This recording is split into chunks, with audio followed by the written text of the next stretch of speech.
High hydration ciabatta is a masterclass in gluten development.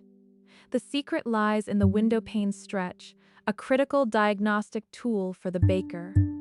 As we pull the dough, we are not just stretching flour and water, but aligning complex protein chains into a strong, elastic network.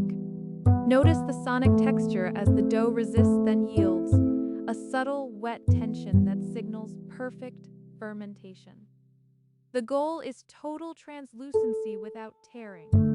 When the light passes through the dough like a frosted window, the gluten is fully developed. This structural integrity is what allows the bread to trap large carbon dioxide bubbles, resulting in that signature open crumb.